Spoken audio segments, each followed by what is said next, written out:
Suspense. And the producer of radio's outstanding theater of thrills, the master of mystery and adventure, William N. Robeson. There is an old definition which describes the theater as a plank on two barrels and a passion. Analogously, we might describe radio drama as a microphone, a voice, and a story. Tonight we have all three and little else. Little else is needed when the voice belongs to an actor of the stature of Herbert Marshall. We present him without supporting players, without sound effects, and no more than the usual musical trimmings. His voice is all that's needed to strike terror to your heart. So send the more impressionable small children out of the room, dim the lights, settle back and listen, as Mr. Marshall stars in A.M. Burridge's chilling story, The Waxwork, which begins in just a moment. Here's Frankie Lane. I never feel like singing with a bad cold, so I take wonderful 4-way cold tablets to relieve my cold misery fast. Right. Tests of 4 leading cold tablets proved 4-way fastest acting of all. Amazing 4-way starts in minutes to relieve aches, pains, headache, reduce fever, calm upset stomach, also overcomes irregularity. So when you catch cold, take my advice. Take 4-way cold tablets. It's the fast way to relieve those nasty cold miseries and feel better quickly. 4-way, 29 and 59 cents. Here's a word about another fine product of Grove Laboratories. To get rid of embarrassing dandruff in 3 minutes, change to Fitch Dandruff Remover Shampoo. 3 minutes with Fitch regularly is guaranteed to keep unsightly dandruff away forever. Apply Fitch before wetting hair. Rub in 1 minute. Add water. Lather 1 minute. Then rinse 1 minute. Every trace of dandruff goes down the drain. 3 minutes with Fitch, and embarrassing dandruff's gone. At the same time, Fitch can brighten hair up to 35%. Get Fitch Dandruff Remover Shampoo today. And now, The Waxwork, starring Mr. Herbert Marshall. A tale well calculated to keep you in suspense.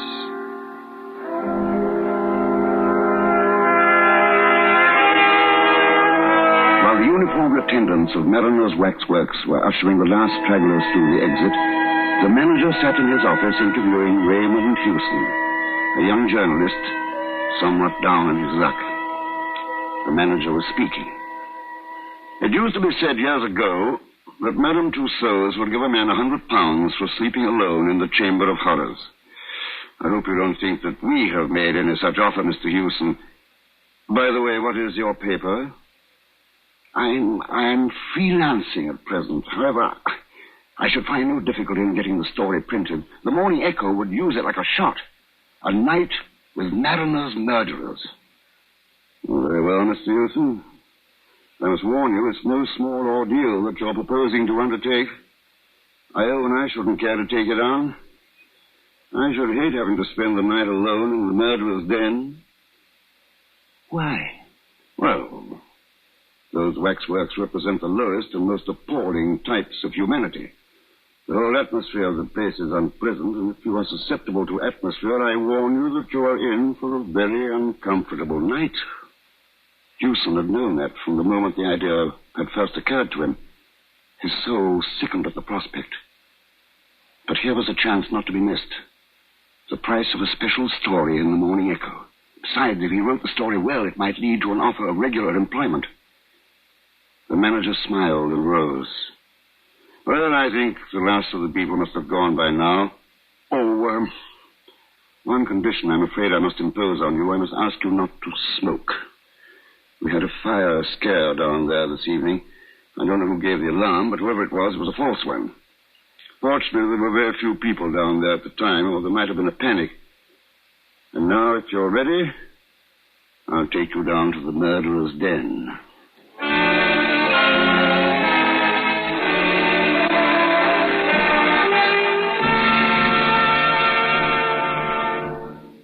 In a moment, we continue with the second act of Suspense. Here comes Elmer Blurt, world's lowest pressure salesman. Nobody home, I hope. It says here, J.P. Pullum, dentist. You wouldn't want to buy a new 1959 Rambler, would you, Doc? You are a lucky man. I just happen to have a vacancy. Sit down. Yeah, but Doc... Open wide. Oh, that's right. You know, you don't have to sell me on the 59 Rambler. It's First in economy, first in sales gains, and no wonder. Rambler has the best of both. Big car room, small car economy. Yeah, but, Doc... Oh, relax. Can't you salesmen ever stop selling? You know, Rambler's got quite an idea with that personalized comfort.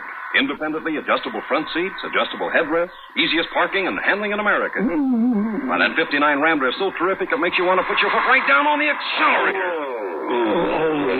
No, that didn't hurt, did it? Oh, gosh, Williker, no. That's my lower plate you've been drilling. Rambler continues to pass car after car in sales. In state after state, Rambler now outsells all but 2 other makes. Come see why. Drive the success car at your Rambler dealers. And now, starring Mr. Herbert Marshall, Act 2 of The Waxwork.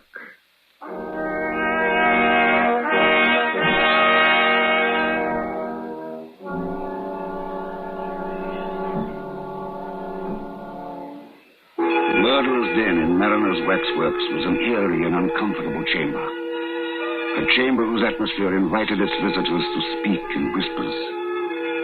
The Waxwork murderers stood on low pedestals. Recent notoriety has rubbed dusty shoulders with the old favorites. Thurtell, the murderer of Weir, stood as if frozen in the act of making a shop window gesture to young Bywaters. There was Lefroy, the poor half-baked little snob who killed for gain so that he might ape the gentleman. Within a few yards of him sat Mrs. Thompson, that erotic romanticist, hanged to propitiate the British middle-class matronhood. Charles Peace, the only member of the vile company who looked uncompromisingly and entirely evil, sneered across at Norman Thorne. The manager pointed out several of the more interesting of these unholy notabilities. That's Crippen. I expect you recognize him. Insignificant little beast who looks as if he couldn't tread on a worm. That is Armstrong. Looks like a decent, harmless country gentleman, doesn't he? There's old Vaquier. You can't miss him, of course, because of his beard. And this one. Who's that? Hewson asked in a whisper. Oh, have a good look at him. This is our star. He's the only one of the bunch that hasn't been hanged. The figure which Hewson had indicated was that of a small, slight man, not much more than 5 feet in height. It wore little waxed moustaches, large spectacles, and an opera cape. There was something so exaggeratedly French in its appearance that it reminded Hewson of a stage caricature. He could not have said precisely why the mild-looking face seemed to him so repellent. Who is he? That, said the manager, is Dr. Burdett. Hewson shook his head doubtfully. I think I've heard the name, but I forget in connection with what? Oh, you would remember better if you were a Frenchman. A little while back, that man was the terror of Paris.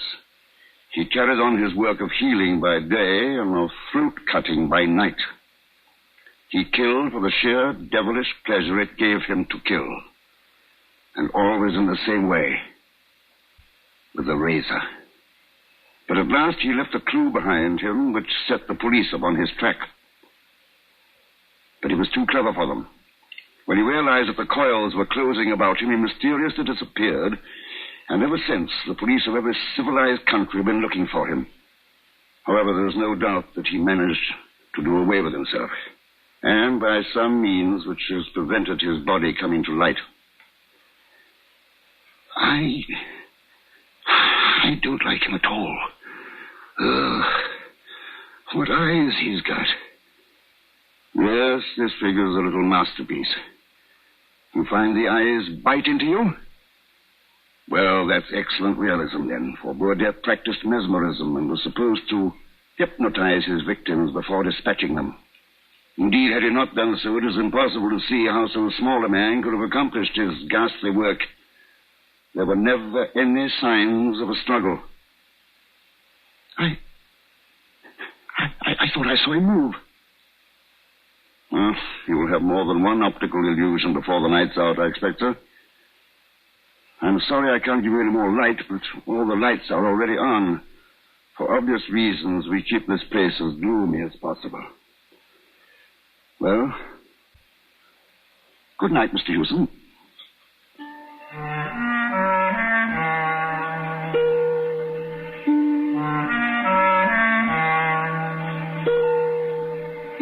The manager had provided an armchair for Hewson, who immediately turned it so that his back was towards the effigy of Dr. Burdett.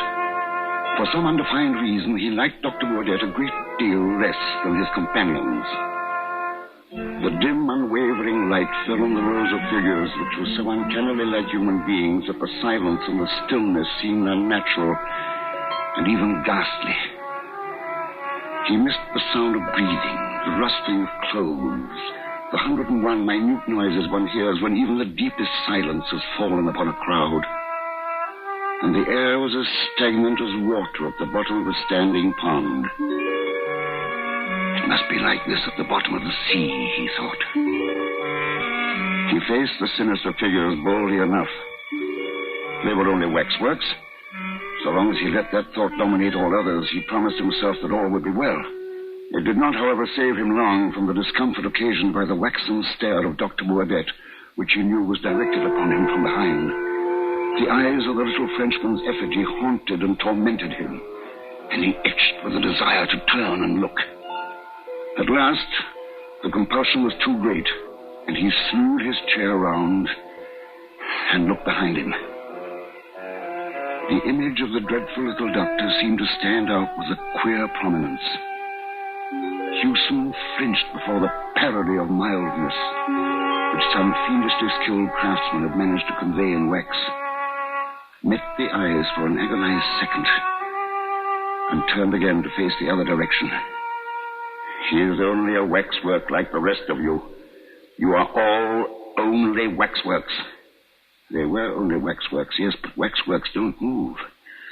Not that he had seen the least movement anywhere, but it struck him that in the moment or two while he had looked behind him, there had been the least subtle change in the grouping of the figures in front. Crippen, for instance, seemed to have turned a degree to the left.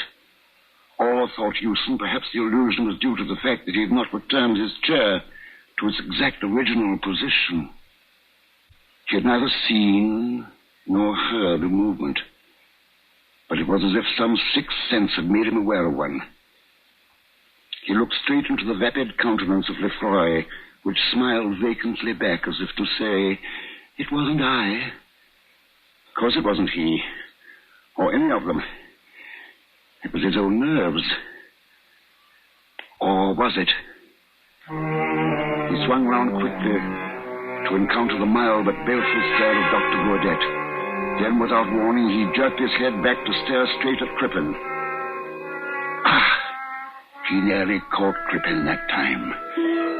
You'd better be careful, Crippen, and all the rest of you. If I do see one of you move, I'll smash you to pieces. Do you hear? This would not do. This distinctly would not do. These figures grouped around him were only dummies made of wax and sawdust. They stood there for the entertainment of morbid sightseers and orange-sucking trippers. But it was no good. He knew the effigy of Dr. Burdett was staring at him. He could feel the two places where the gaze of those piercing eyes pressed into his back. He turned halfway and tried to steal a glance at the figure, but instead he felt himself whirled around to face those dreadful, hypnotic eyes. "You moved! Yes, you did. You moved. I saw you. You moved." Then he sat quite still, staring straight before him like a man found frozen in the Arctic snows. Dr. Burdett's movements were leisurely. He stepped off the pedestal with the mincing care of a lady alighting from a bus, and then quietly sat down on the edge facing Hewson. "Bonsoir, monsieur. Something tells me that you are nervous. My dear sir, have no illusions. I am not one of these contemptible effigies miraculously come to life. I am Dr. Burdett himself."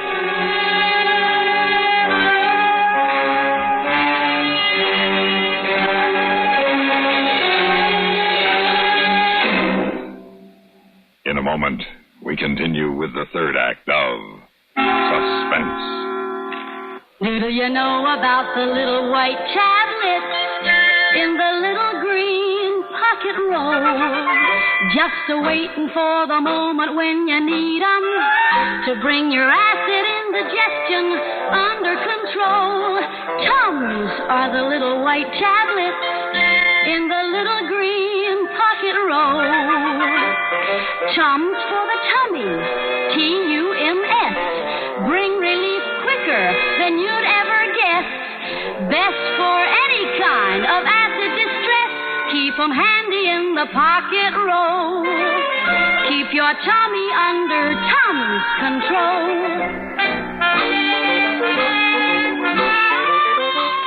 Tums are fast, effective, and safe. Tums relieve the discomfort of acid indigestion quickly, with no danger of acid rebound, sometimes caused by harsh alkalizers. Always carry Tums, 10 cents. 3-roll pack, a quarter. New Tums 6-roll pack with free metal carrier, 49 cents. And now, starring Mr. Herbert Marshall, Act 3 of The Waxwork.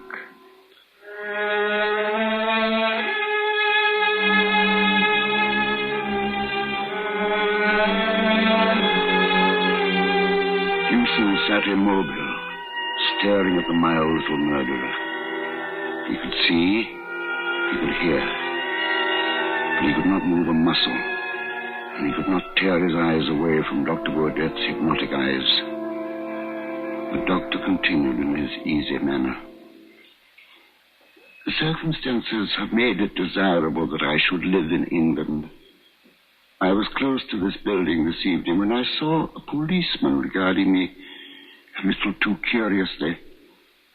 I guessed that he intended to follow and perhaps ask me embarrassing questions, so I mingled with the crowd and came in here. A coin bought my admission to the chamber in which we now meet, and an inspiration showed me a certain means of escape. I raised a cry of fire, and when all the fools had rushed to the stairs, I stripped my effigy of the cape which you behold me wearing, donned it, hid my effigy under the platform at the back, and took its place on the pedestal. The manager's description of me, which I had the embarrassment of being compelled to overhear, was biased, but not altogether inaccurate. Clearly, I am not dead, although it is as well that the world think I am. His account of my hobby, which I have indulged for years, although through necessity less frequently of late, was in the main true. For you see, the world is divided between collectors and non-collectors. With the non-collectors, we are not concerned. The collectors collect anything according to their individual tastes, from money to cigarette cards, from moths to matchboxes. I collect fruits. He paused again and regarded Houston's throat with interest mingled with disfavor. I am obliged to the chance which brought us together tonight, and perhaps it would seem ungrateful to complain. From motives of personal safety, my activities have been somewhat curtailed of late, and I'm glad of this opportunity of gratifying my somewhat unusual whim. But you have a skinny neck, sir, if you will overlook a personal remark. I should never have selected you from choice. I like men with thick necks, thick red necks. He fumbled in an inside pocket and took out something which he tested against a wet forefinger, and then proceeded to pass gently to and fro across the palm of his left hand. This is a little French razor. The blade, you will observe, is very narrow. They do not cut very deep, but deep enough. In just one little moment, you shall see for yourself. I shall ask you the little civil question of all polite barbers. Does the razor suit you, sir? He rose up, a diminutive but menacing figure of evil, and approached Houston with the silent, furtive step of a hunting panther. You will have the goodness to raise your chin a little. Thank you. And a little more. Just a little more. Ah, thank you. Merci. Merci, monsieur. Merci, merci.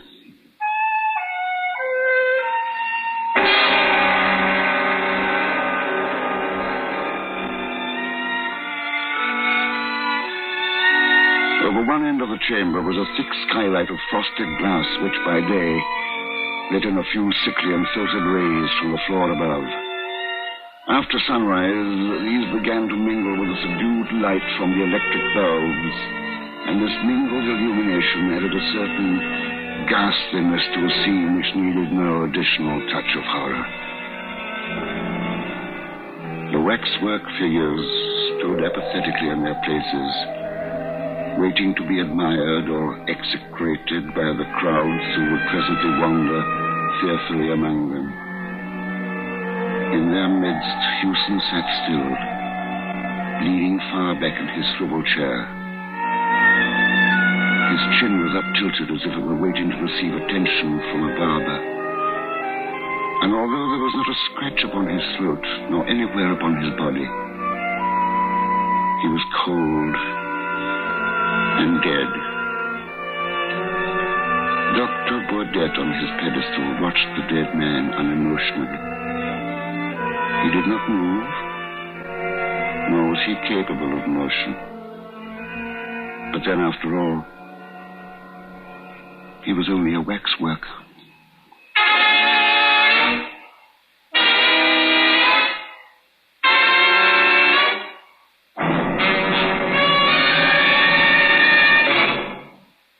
Suspense, in which Herbert Marshall starred in William N. Robeson's production of The Waxwork, written by A.M. Burridge and adapted for radio by Mel Donnelly. In a moment, a word about next week's story of Suspense. Do you have trouble getting your husband to talk frankly about the intimate and important things in your married life? All too often, a husband's reluctance to talk about sex, money, or the children can destroy a happy marriage. Be sure to read one woman's real-life solution to this problem in the new March issue of McCall's magazine, now at your favorite newsstand. In all, you'll find more than 40 exciting features in this big new issue of McCall's. Read 15 practical, down-to-earth ideas on how you can earn an extra $1,000 this year by doing just a few hours' work each week. Learn Debbie Reynolds' side of the strange divorce story that wrecked Hollywood's ideal marriage. And see many full-color photos previewing the newest styles and hairdos that women will be wearing this spring. Don't miss the fascinating March issue of McCall's with more than 40 exciting features for you and your family. Buy the new March McCall's at all newsstands now. Listen. Listen again next week when we return with Myron McCormick in Madman of Manhattan. Another tale well calculated to keep you in suspense.